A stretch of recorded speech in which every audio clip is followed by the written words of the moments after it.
Chapter 29 and 30, Down the Mountainside. I didn't remember much about the trip back to Camp 6. We stumbled into camp well after dark. I vaguely remember Yogi hooking up a fresh oxygen tank to my mask, but after that, it's a blank. I didn't have any trouble sleeping, I know that, and I didn't have any regrets about not reaching the summit. I woke up with spit frozen all over my mask and the worst headache of my life. The oxygen tank was empty. I grabbed another one and cranked it up to 6 for a few minutes. That got rid of most of the headache. Yogi and I were eager to get back down and check on Zopa. We bypassed Camp 5 and went directly to Camp 4. As soon as we stepped into camp, we were confronted by one of the Chinese soldiers. He was dressed like a climber except with the pistol strapped around his waist. In pretty good English, he asked who we were and what we were doing. My name is Peak Marcello, and this is Yogi Sherpa. I said we took supplies to Camp 5 and were headed back down to base camp. He called Camp Shek on the radio, and they had a long conversation in Chinese. The captain wants to talk to you, the soldier said, and handed me the radio.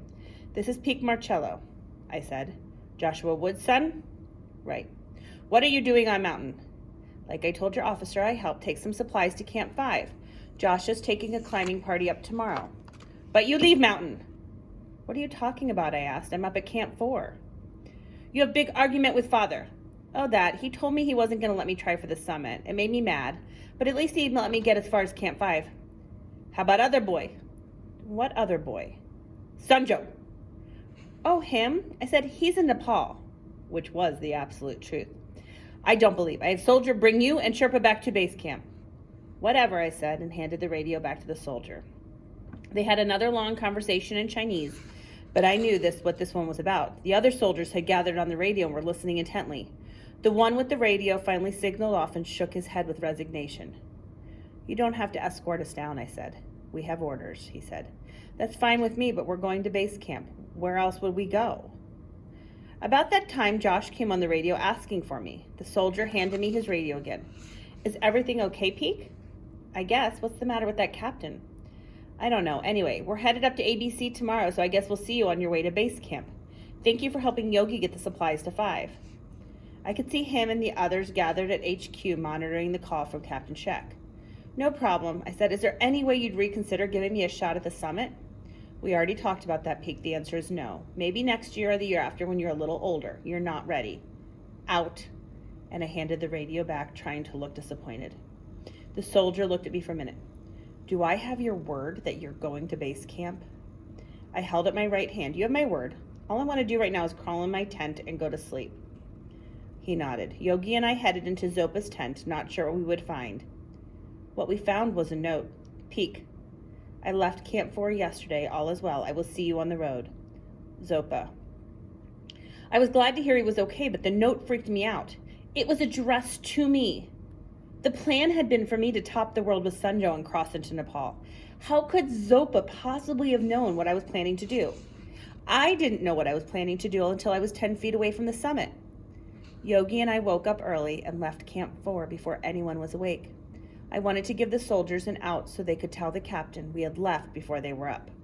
When we got to ABC, we were met by other soldiers. They were in uniform and looked uncomfortably cold. Once again, I was given a radio from a very angry Captain Shek on the other end. You leave Camp 4, right? Without soldiers. We left before light. We didn't want to wake them. Besides, we know our way to base camp. We don't need an escort. Soldiers at ABC escort you. Fine. The two soldiers picked up the duty, were delighted to be leaving ABC.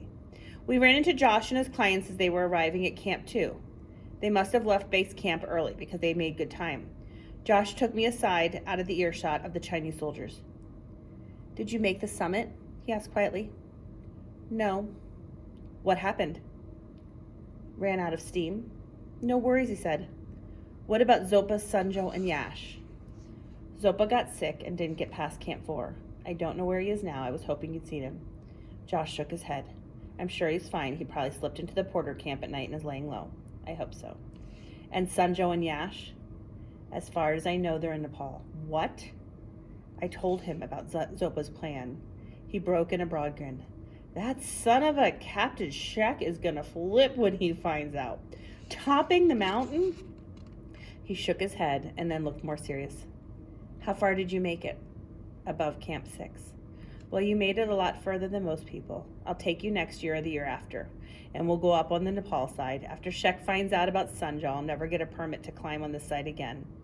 When did Sunjo summit? 1:32 p.m., May 30th, a day before his 15th birthday. He put his hand on my shoulder. I wish it could have been you. No worries, I said. We go, one of the soldiers said. In a minute, Josh said, then turned back to me. Shek is going to detain you when you get to base camp and ask you some questions. Thaddeus will be there with you. In real life, Thaddeus is a lawyer and is fluent in Chinese and Chinese law. You'll be okay. I was going to be okay, but not for the reason he thought. I was not going to join him in another Everest climb. I had enough 8,000-meter peaks littered with corpses. I'm going home, I said. What do you mean?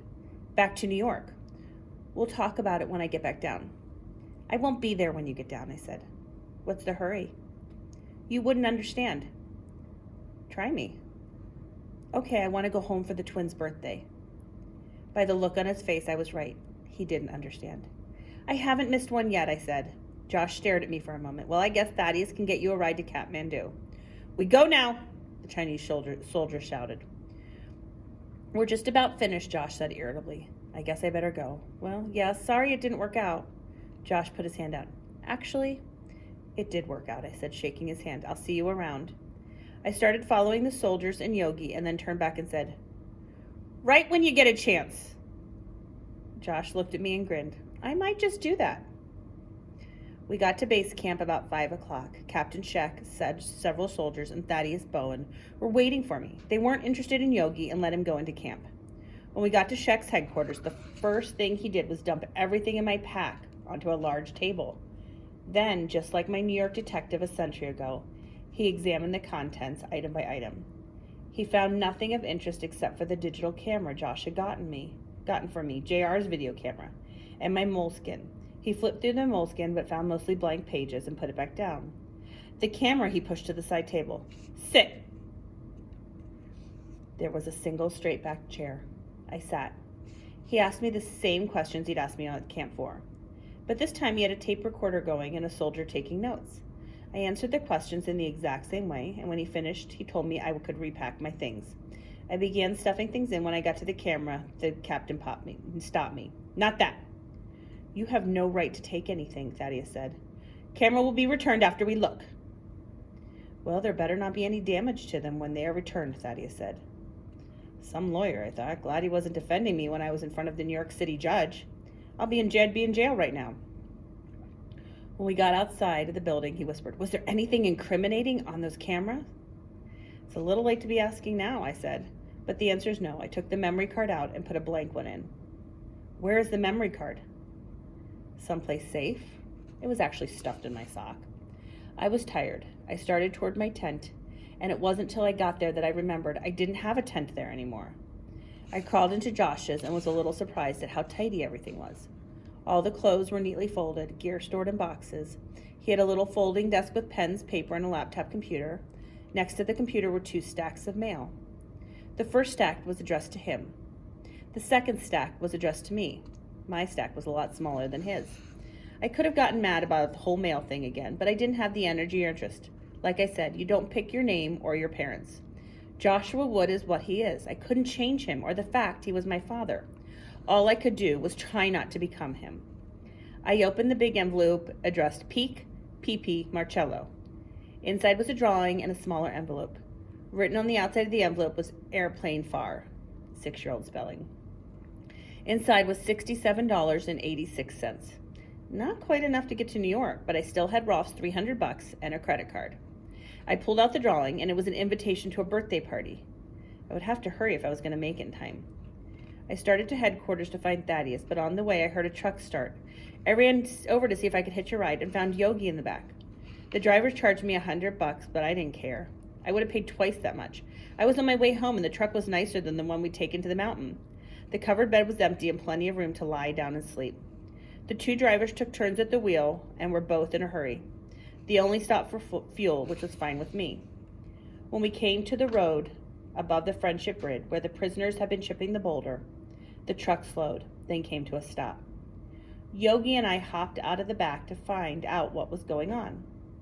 The boulder and the prisoners were gone. In their place was a Buddhist monk with a shaved head and an orange robe. He was talking to the driver with his back to us. As we walked up, and he smiled. It was Zopa. He looked fully recovered, as healthy as he had the first day I met him at the Ajani temple. How did you get here? He held up his thumb. I hitchhiked. Somehow I doubted that. Why would someone drop him off at this lonely stretch of road? The only thing nearby was the border crossing at the Friendship Bridge, unless he asked to be let out here. I will see you on the road, his note had said. I figured he'd messed up the phrase and meant down the road. I guess I was wrong. The three of us got in the back of the truck. I thought we were in for a big hassle at the bridge, but when we got there, the guards looked in our truck, glanced at our papers, and waved us through without a word.